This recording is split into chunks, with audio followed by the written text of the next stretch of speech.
Initiate यानी कि सुरुवात मेरो व्यक्तित्वबाट हुनुपर्छ। इनोभेट यानी कि नवप्रवर्धन हामी युवाहरूबाट हुनुपर्छ। इम्प्याक्ट यानी कि असर मेरो समाज, समुदाय, राष्ट्र अनि समग्र विश्वमा हुनुपर्छ। धन्यवाद कार्यक्रम प्रस्तोताज्यू।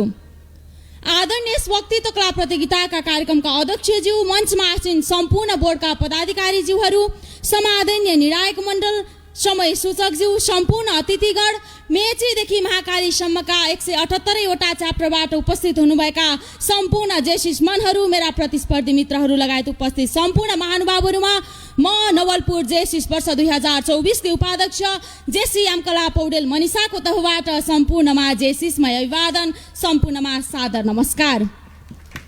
आदरणीय निर्णायक मण्डल, शीर्षकलाई आत्मीकरण गर्दै विषय प्रवेश गर्दै गर्दा इनिसिएट, इनोभेट र इम्प्याक्टमाथि वैचारिक मन्थन गर्दै गर्दा एकछिन मेरो मथिङ्गल हल्लियो।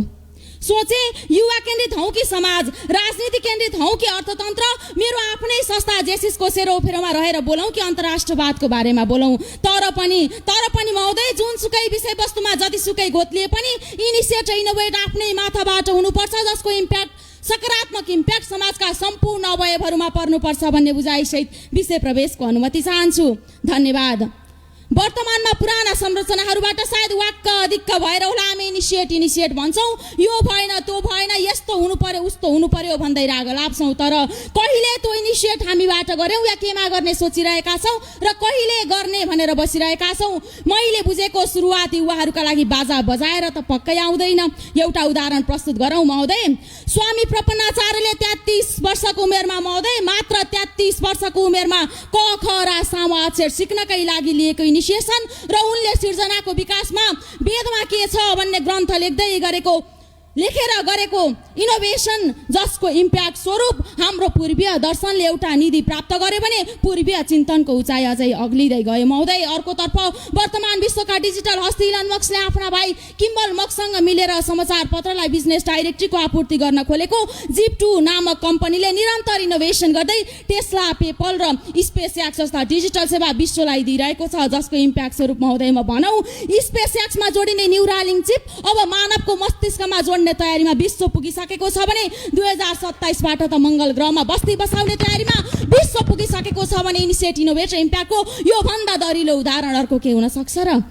म युवा हुँ, मलाई उदय लाग्छ जब म देख्छु बिहान सबैले युवा पाखुरीहरू चोकमा जम्मा भयो, ट्वाक्क क्यारमबोर्डका गोटी हान्यो, लुडो र पोटमा दुक्की चौकी छक्का भन्दै चिचायो, अनि 2 थाल भात असुरेर दिनभरि फ्याट्ट 52 पत्ती फिट्यो, अनि बेलुका खुट्टो बङ्ग्याउँदै घरमा पुग्यो, जसको इम्प्याक्ट स्वरूप हेर्नुहोस् त इनिसिएसन चोकमा जुवाको खालबाट इनोभेसन सुन्ने, अनि इम्प्याक्ट स्वरूप घरमा 65 वर्षका बुढा बामाले त्यो लाठे तिग्रे छोरोको स्वादे जिब्रोको लागि अन्नको जुगाड गरिदिनु पर्ने बाध्यात्मक अवस्था छ महोदय। तसर्थ यदि इनिसिएसन सही छ भने हामीले सकारात्मक इम्प्याक्टको अपेक्षा गर्नु भनेको काम कुरो एकातिर कुम्लो बोकी ठिमीतिर हुनेछ।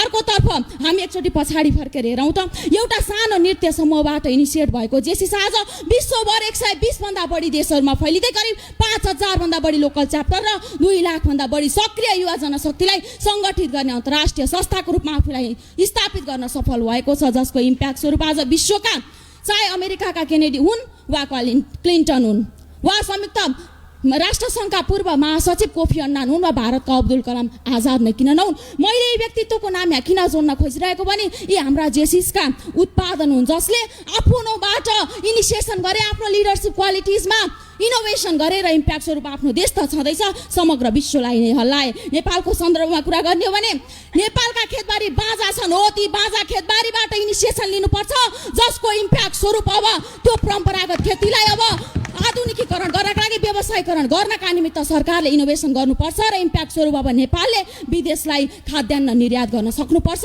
र त वैदेशिक रोजगारीका क्रममा विदेशीका ती 40 लाख युवा पाखुरीहरूलाई यो नेपालको डाँडा पाखामा आफ्नो पाखुरी बजार्ने अवसर सिर्जना गर्नका निमित्त इनिसिएसन लिनुपर्छ।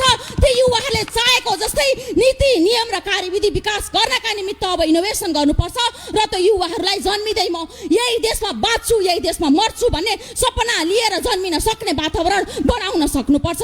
समयलाई मध्यनजर गर्दै मेरो वक्तित्वलाई बिट मार्दै गर्दा के अनुरोध गर्न चाहन्छु भने आउनुहोस् आफैबाट इनिसिएसन गरौँ, समाजका सम्पूर्ण क्षेत्रहरूमा इनोभेसन गरौँ र हाम्रो जेसिसले चाहे जस्तै विधिको शासन सहितको एउटा समृद्ध सुखी र सन्तुष्टिले भरिएको राज्य निर्माण गर्ने अभियानमा अघि बढाउ भन्दै बिदा हुन चाहन्छु। हस्त धन्यवाद। नमस्ते। जय देश जय देशिस। धन्यवाद। धन्यवाद छ तपाईलाई। जितको अग्रिम शुभकामना।